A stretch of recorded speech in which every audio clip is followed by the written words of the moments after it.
We'll make it. We're gonna be fine. The conditions were so extreme. Daddy, where's Mom? What's she stopping for? At that point, our big concern was the need to get these people out of this area. We're trapped in here. We're going to head back. I need some help. The 80-mile-per-hour winds were pushing the flames across the road in this area, threatening people as they evacuated in their cars. That's houses burned. That's my house right there. Yeah, that white one. That's going up. Oh my gosh, Zuma! It's okay. We're out. 10 minutes of non-stop news starts now. And we start today with new video from inside the lower North Fork fire burn zone. Homes completely wiped out by the flames of the fire as it quickly moved through the area earlier this week. And those are the devastating images many homeowners are seeing firsthand for the first time today. There is some good news. The fire doesn't seem to be growing at this point. Within the last hour, we've learned better mapping shows the fire has burned just over 4,100 acres. That's about 10% smaller than first believed. Firefighters digging a perimeter. They have the fire 15% contained. And Governor John Hickenlooper is stopping all controlled burns in Colorado until the investigation into how this fire started is complete. We are digging into that development as part of our team coverage. We have multiple crews on the fire lines today. We start with 7 News reporter Mark Stewart at the command center. Mark? And in the words of the sheriff's spokeswoman, it was a good day. And that's the first time since this fire broke out that we've heard any signs of optimism. Containment now at 15%. The size of the fire a bit smaller than first estimated, 4,100 acres instead of 4,500 acres. With that said, this is still a very dangerous and volatile fire, still a very dangerous environment. There are now 500 firefighters on the front lines, a bit more than originally had hoped. And for the first time since this began, we've heard some comfort in at least the number and the amount of resources. A big question, though, that people here are asking, homeowners are asking, concerns evacuations. At this point, no timeline is being set as to when people can return, and it needs to be emphasized that 6,500 people are still on standby. We all want to do is reevaluate the evacuation areas to determine if it's safe to start letting people return home. What I don't want to do is give false promises or false hope. Another issue in this fire has been a missing person, a missing woman. At this point, firefighters and some of the deputies from the sheriff's department have been able to go into the area where this woman was last seen. They've actually gone through some of the rubble of her house. They cannot locate her. At this point, though, they will not say that she is dead. They are still calling this a missing persons case. Also today, we are getting our first look at the fire lines, what things are like, what people are experiencing. And my 7 News colleague, Doug Shetman, just returned from the fire lines with some of the responders. You got a tour. Tell us what you saw, Doug. Well, Mark, the incident management team took me to the ridge along Kester Road where this fire stopped spreading towards the northeast. During a brief tour, I saw several buildings and homes burned to the foundation. Items like tractors and lawn furniture are the only things still standing. Anything not made of metal or stone was turned to ash. At one home, flames continue to leap from what appears to be a propane line. The fire spread through this area so quickly that some trees are completely blackened while others appear untouched. A member of the incident management team describes the destruction as, quote, desolate, stark, and very dramatic. It was in this neighborhood where 2 residents died in the fire and others were put onto fire trucks and taken to safety. Now, fire officials tell me flames moved up through this valley at about 30 to 50 miles per hour. At that speed, they use the analogy of opening an oven where the heat flows up over the door and continues to rise. That's what happened along this steep ridge, preventing the fire from spreading further to the northeast. Unfortunately, the homes that I just showed you in that video were only about 30 yards from the road where that fire did stop. Nothing forgiving about this at all. Okay, Doug, thanks very much. Anna, Mike, before we throw things back to you, I just want to emphasize that even though that there is some containment today, even though some progress is being made, the Sheriff's Department wants to emphasize that this fire is still active, it's still violent. The threat here is far from over. We'll send it back to you. And they said, of course, that it could still get a little bit bigger, but they're hoping it won't get much. Thanks very much, Mark and Doug. And Chief Meteorologist Mike Nelson here watching the conditions in the 24/7 Weather Center. With these conditions, this is really a race against time here. Well, here's the deal, Ann. We get no moisture. There's no help, right. at least through most of the weekend, and there's strong winds coming up in the next couple of days. Right now, conditions are okay.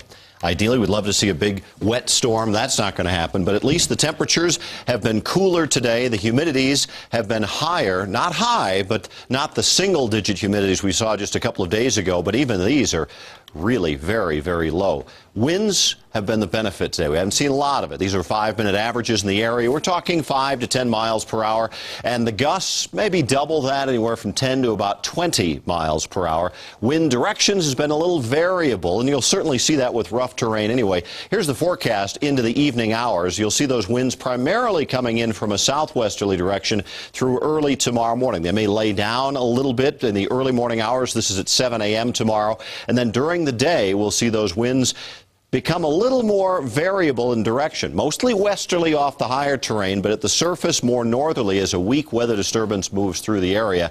What we're seeing later on in the week, though, are stronger winds indicated, especially by Saturday. This is the view up toward the fire area, and for the evening hours, the winds relatively light, a fairly comfortable evening. Temperatures cooling in the metro area. You knock about 10 degrees off of these in the fire zone. These are metro temperatures.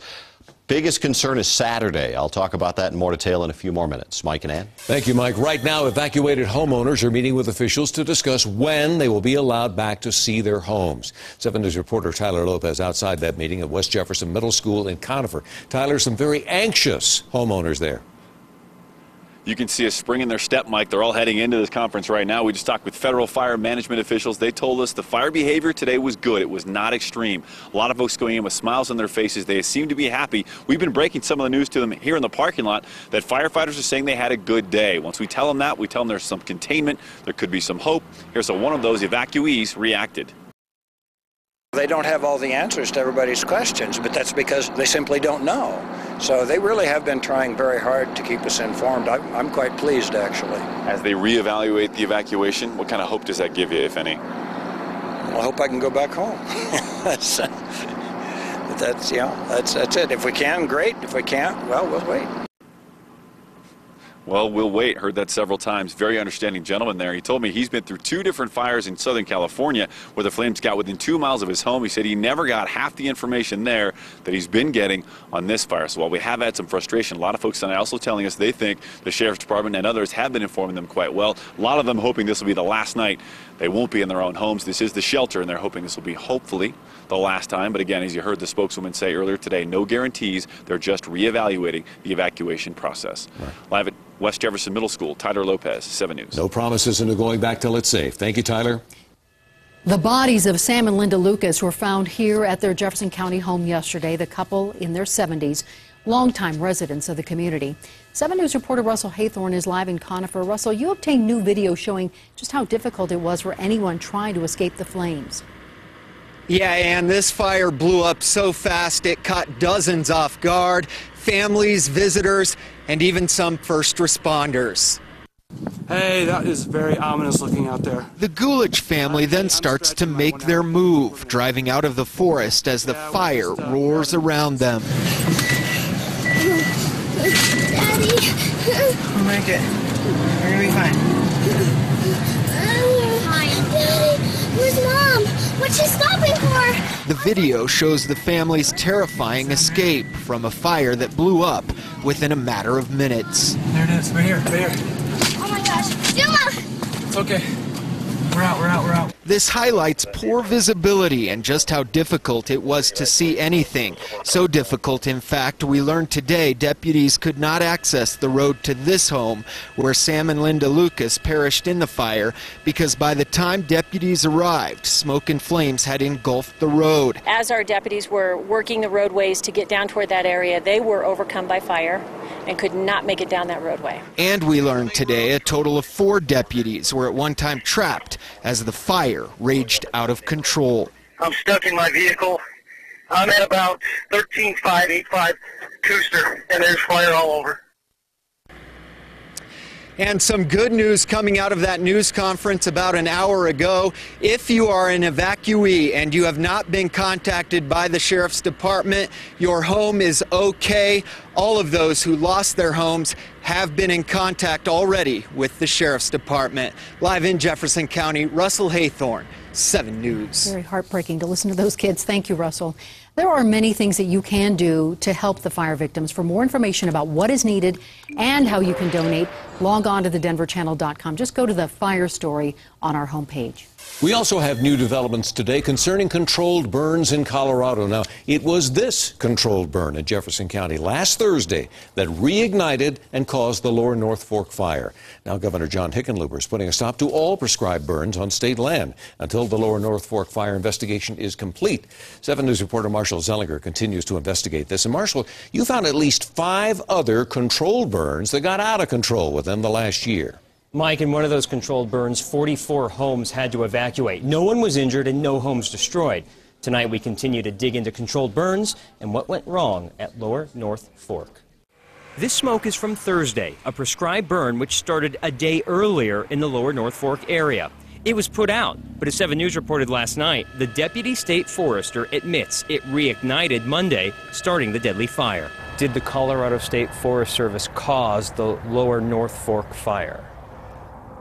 I think the answer to that is the embers came from within the prescribed burn that we conducted.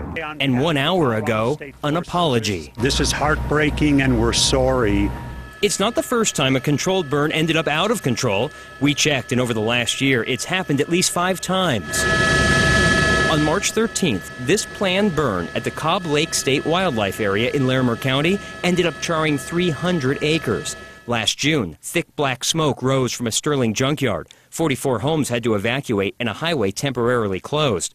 Last April, 2 prescribed burns went out of control. This one in Fowler reignited after 1 day, burning 600 acres and coming within feet of homes. And it was a year ago that a controlled burn in Weld County got out of hand, burning wheat fields along I-25.